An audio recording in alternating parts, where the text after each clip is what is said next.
Hello दोस्तों, YouTube channel में आप सभी का स्वागत है। आज दोस्तों हमारा जो नेक्स्ट चैप्टर है हिंदी साहित्य का इतिहास, उसके बारे में हम विचार करते हैं। दोस्तों आज हम बात करते हैं हिंदी साहित्य के इतिहास के बारे में बात करते हैं। पहला हमारा राइटर है गारसादा तासी। दोस्तों गारसादा तासी था जिसने हिंदी साहित्य का इतिहास लिखा था। इस्तवार दाला लिटरेचर हिंदवी ए हिंदुस्तानी। दोस्तों ये इसका इतिहास ग्रंथ का नाम है, ये हमारा राइटर है। दोस्तों एक क्वेश्चन इसकी भाषा के बारे में पूछ लेते हैं। इसकी भाषा कौन सी थी? हिंदी साहित्य का इतिहास है और इसकी भाषा कौन सी थी? ये बहुत ज्यादा इंपॉर्टेंट क्वेश्चन बन जाता है हमारा यूजीसी नेट के अंदर। इसकी भाषा फ्रेंच भाषा थी। दोस्तों ये क्वेश्चन पूछेंगे, इस्तवार दाला लिटरेचर हिंदुस्तानी की भाषा कौन सी थी? भाषा कौन सी थी? या गारसादा तासी का इतिहास ग्रंथ था, उसकी भाषा कौन सी थी? इसकी भाषा थी जो फ्रेंच भाषा थी। दोस्तों इसके जो भाग आया था, प्रथम भाग इसका जो समय है, प्रथम भाग आया था दोस्तों, उसमें 3 भाग थे जो 1839 ईस्वी में प्रकाशन हुआ था। 1839 इसका टाइम माना जाता है। इसका चौथा भाग दोस्तों इसका 1847 ईस्वी में आया था। दोस्तों इस चीज का ध्यान रखना, आप जब इतिहास ग्रंथ आया था इसके 3 भाग, जो पहले 3 भाग थे जो 1839 में आया था, और इसका चौथा भाग था जो 1847 ईस्वी में आया था। ये पहला संस्करण था। इसका दूसरा संस्करण आया था दोस्तों, दूसरा संस्करण आया था, कब आया था? 1871 ईस्वी में आया था। दोस्तों इस चीज का ध्यान रखना। दोस्तों इसमें कवियों की संख्या पूछ लेते हैं। 738 कवि थे। कुल कवि कितने थे? 738, जिसमें से 72 कवि हिंदी के थे। हिंदी के 72 कवि थे। ये दोस्तों क्वेश्चन यूजीसी ऐसे ही क्वेश्चन घुमा फिरा कर पूछती है। जो गारसादा तासी था उसके इतिहास ग्रंथ के अंदर कवियों की संख्या कितनी थी, हिंदी के कवियों की संख्या कितनी थी, इसकी भाषा कौन सी थी, ये जब प्रकाशन हुआ था तो कितने भागों में प्रकाशन हुआ था, पहला भाग कब आया था, इसका चौथा भाग कब आया था, ऐसे क्वेश्चन यूजीसी पूछती है। दोस्तों इसकी भाषा थी जो फ्रेंच भाषा थी। दोस्तों इसका हिंदी अनुवाद किया था। दोस्तों बाद में इसमें इसको हिंदी अनुवाद किया था। हिंदी अनुवाद किया था। किसने किया था दोस्तों? ये आप याद रखना है, लक्ष्मी सागर वार्ष्णेय ने इसका हिंदी अनुवाद किया था 1952 में। दोस्तों ये भी क्वेश्चन यूजीसी पूछ चुकी है। आप प्लीज इन क्वेश्चनों को गहराई से सोचना। इनका एक एक क्वेश्चन बनता है दोस्तों, कहीं से पूछ सकती है और यूजीसी घुमा फिरा कर क्वेश्चन पूछती है। जो भी पूछती है वो घुमा फिरा कर ही पूछती है। इन चीजों का ध्यान रखना दोस्तों आप।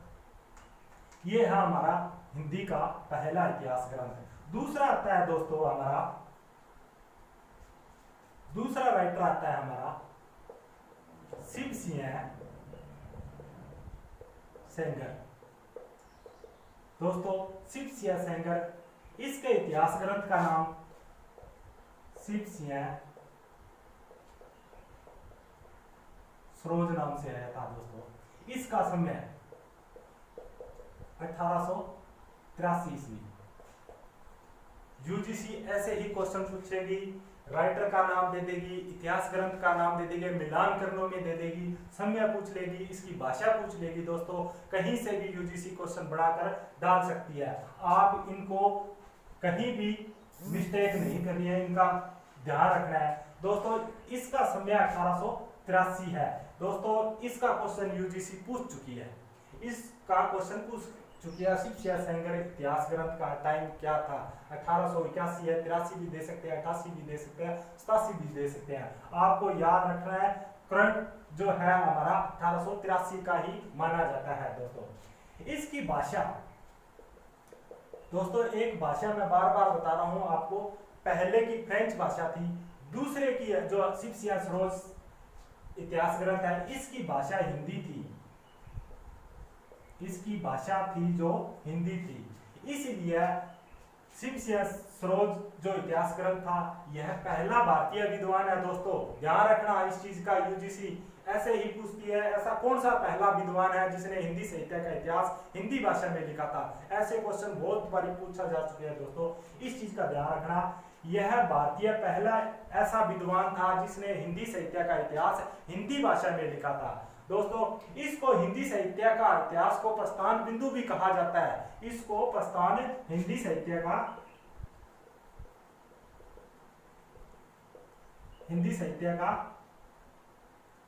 प्रस्थान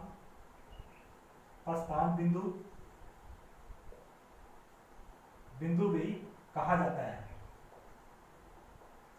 प्रस्थान बिंदु भी कहा जाता है दोस्तों। इस चीजों का ध्यान रखना, यूजीसी क्वेश्चन ऐसे ही पूछती है दोस्तों। इसमें कवियों की संख्या पूछेंगे दोस्तों, कवियों की संख्या, इसमें 1000 कवियों के जीवन परिचय के बारे में बताया गया दोस्तों।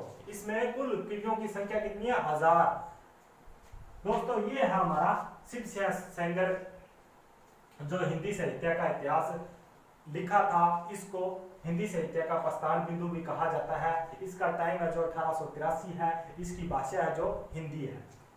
उसके बाद में हमारा तीसरा राइटर आता है दोस्तों गार्सा ग्रियर्सन, जॉर्ज ग्रियर्सन। इसके इतिहास ग्रंथ का नाम है दोस्तों द मॉडर्न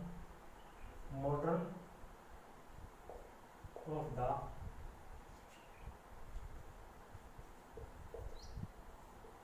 vernacular literature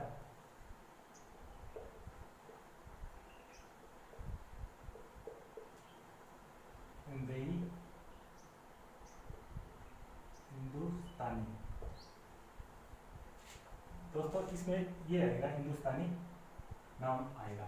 इसका टाइम समय पूछेंगे दोस्तों 1888 ईस्वी माना जाता है। और इसकी भाषा पूछेंगे, इसकी भाषा दोस्तों अंग्रेजी थी। ध्यान रखना, हिंदी साहित्य का इतिहास है और ये अंग्रेजी भाषा में लिखा गया था। जॉर्ज ग्रियर्सन था ना, ये अंग्रेजी था, वर्नाकुलर का अंग्रेज था, तो अंग्रेज था तो इसकी भाषा अंग्रेजी थी और इसने हिंदी साहित्य का इतिहास अंग्रेजी भाषा में लिखा था। हाँ दोस्तों, इसका बाद में हिंदी अनुवाद किया था। किसने किया था? किशोरी लाल ने।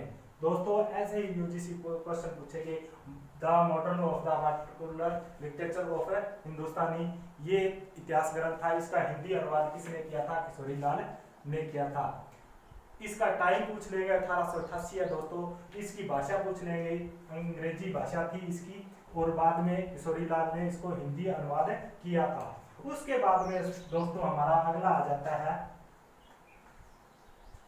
मिस्र बंधु।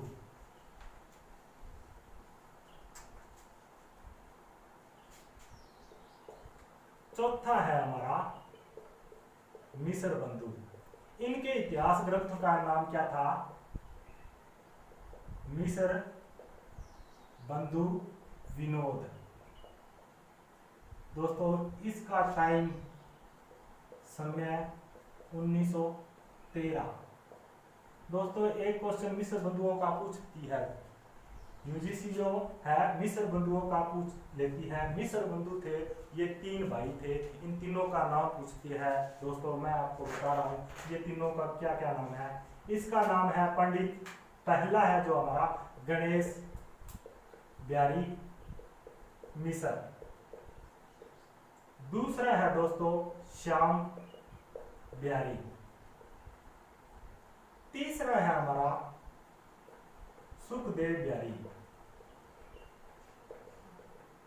दोस्तों ये पूछ लेती है इसके 3 ऑप्शन बन गए दोस्तों।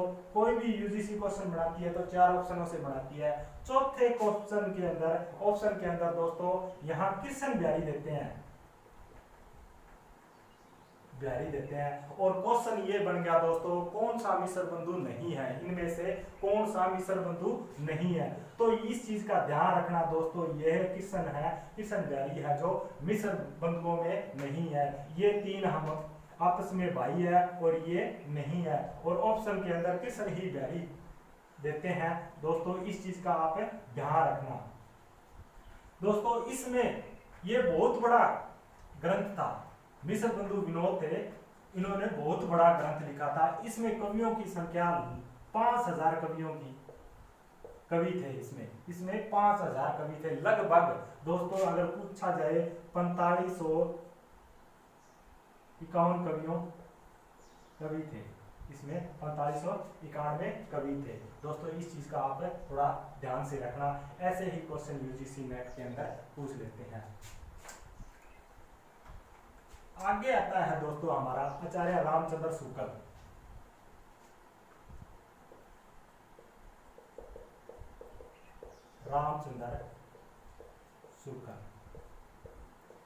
दोस्तों हिंदी साहित्य के अंदर जितनी भी डेफिनेशन आती है आचार्य रामचंद्र शुक्ल की ही आती है, और जितनी भी डेफिनेशन आती है आचार्य रामचंद्र शुक्ल की हम करके आते हैं तो हमारे सही होने के चांसेस बहुत ही ज्यादा होते हैं दोस्तों।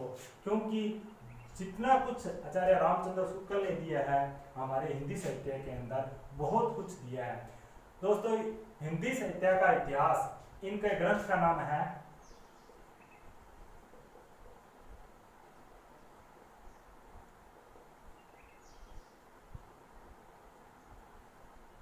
दोस्तों, ये ग्रंथ है रामचंद्र शुक्ल का हिंदी साहित्य का इतिहास। इसका टाइम पूछ लेते हैं, समय इसका 1929। दोस्तों एक क्वेश्चन ये आ जाता है, ये सबसे पहले आचार्य रामचंद्र शुक्ल का ना शब्द सागर की भूमिका,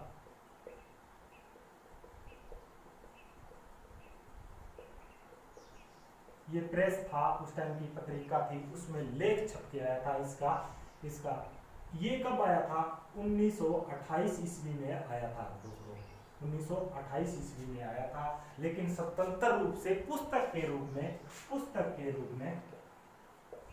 1929 में आया था, ये प्रकाशन हुआ था दोस्तों। इस चीज का ध्यान रखना। सप्त सागर की भूमिका के अंदर 1928 में ये लेख छिपा था, लेकिन स्वतंत्र रूप से पुस्तक के रूप में, एक पुस्तक के रूप में दोस्तों ये 1929 में आया था दोस्तों। एक क्वेश्चन यहां से और बनता है हमारा, यूजीसी नेट के अंदर ऐसे ही घुमा फिरा करके क्वेश्चन देती है, शब्द सागर की भूमिका जो पत्रिका उस टाइम में चल रही थी, उस टाइम में किन का योगदान रहा है? योगदान रहा है, ऐसे भी क्वेश्चन पूछ लेती है। श्याम सुंदर दास,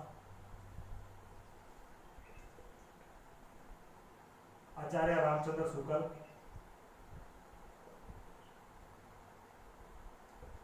तीसरा है रामचंद्र वर्मा।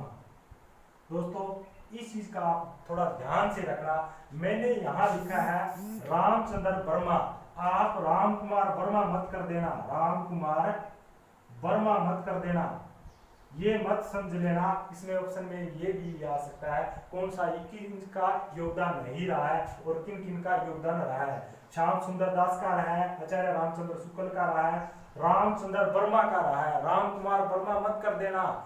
मैं आपको ये बार बार इसलिए बता रहा हूँ क्योंकि यूजीसी नेट के अंदर ऐसी ही कंफ्यूजन होती है, हमें आते हुए क्वेश्चन हम गलत कर देते हैं दोस्तों। यही हो हमारा नेट में पास होने का यही नजरिया होता है, इन चीजों का ध्यान रखना, एक एक क्वेश्चन हमारे लिए कीमती होते हैं दोस्तों।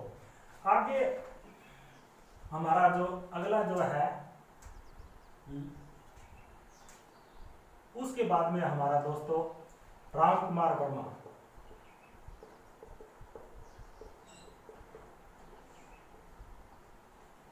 इनका है दोस्तों हिंदी साहित्य का आलोचनात्मक इतिहास है, हिंदी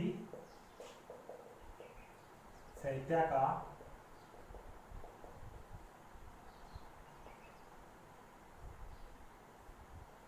हिंदी साहित्य का आलोचनात्मक इतिहास।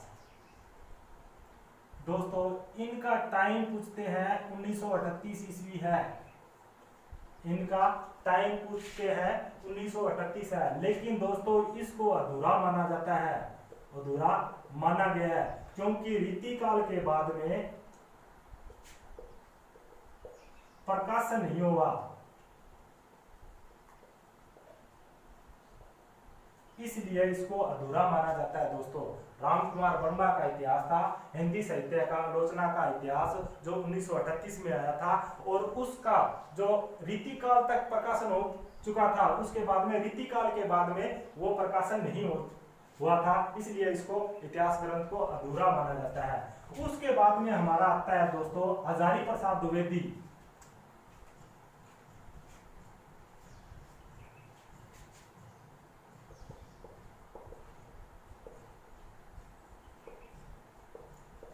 दोस्तों हजारी प्रसाद द्विवेदी आचार्य रामचंद्र शुक्ल के शिष्य थे।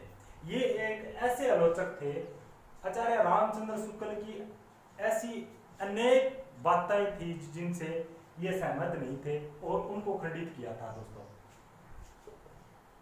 इनके 3 ग्रंथ थे, दोस्तों इनके ग्रंथ थे जो 3 थे। हिंदी साहित्य की भूमिका 1940 और कहीं कहीं 41 भी दे रखा है। दोस्तों हिंदी साहित्य की भूमिका, हिंदी साहित्य का उद्भव व विकास 1952, हिंदी साहित्य का आदिकाल 1953। दोस्तों एक तो मैं आपको बता देता हूं, हमारे जो स्टूडेंट होते हैं हिंदी के, इन तीनों में कंफ्यूजिंग बहुत ज्यादा रहती है, इन तीनों में कंफ्यूजिंग बहुत ज्यादा रहती है, क्योंकि इनके इतिहास ग्रंथ 3 है और तीनों को क्रम वाइज लगाने में पूछ लेते हैं, इनका समय पूछ लेते हैं। इनका पहली बात है हमारे इनको क्रम वाइज लगाने में दिक्कत आ जाती है, कहीं ना कहीं इनके सन में जो है ना आगे पीछे हो जाता है। जब हमारे सामने एग्जाम का प्रेशर होता है तो उस टाइम में हम कंफ्यूज हो जाते हैं। दोस्तों मैं आज आपको कंसेप्ट क्लियर कर देता हूं, इसको कैसे याद करेंगे। जैसे दोस्तों हमने एमए की है या कोई भी बड़ी क्लास की है तो हमें ये सिखाया गया है, क्वेश्चन का आंसर लिखने से पहले हमें पहले भूमिका से स्टार्ट करते हैं। हेडिंग बनाएंगे तो हम भूमिका से बनाएंगे।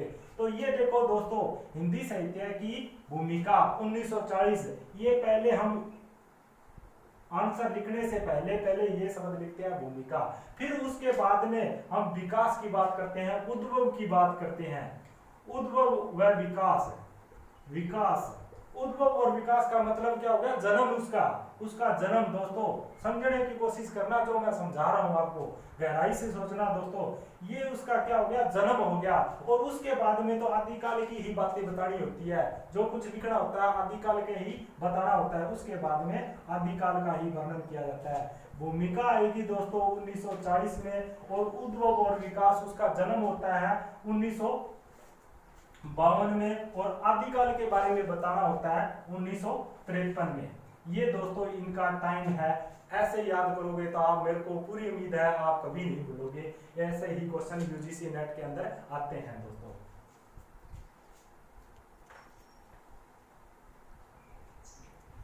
दोस्तों ऐसे हमारे इतिहास ग्रंथ के बारे में क्वेश्चन आते हैं यूजीसी नेट, ऐसे ही पूछेंगे। एक दो और इतिहास ग्रंथ है जो बहुत ज्यादा इंपॉर्टेंट होते हैं, जैसे गणपति चंद्र का हो गया, हमारा सुमन राज्य का हो गया, बच्चन सिंह का हो गया। ऐसे इतिहास ग्रंथ आप याद कर लेना, कॉपी में आपको जहाँ भी लिखे होंगे किसी भी किताब में मिल जाएंगे आपको। ऐसे दोस्तों ये इंपॉर्टेंट क्वेश्चन है, ये आपको मैंने बता दिया। 2-4 और रहते हैं, वो हम आपको फिर बताएंगे। दोस्तों प्लीज हमारे चैनल को लाइक कर देना, सब्सक्राइब कर देना और शेयर कर देना दोस्तों।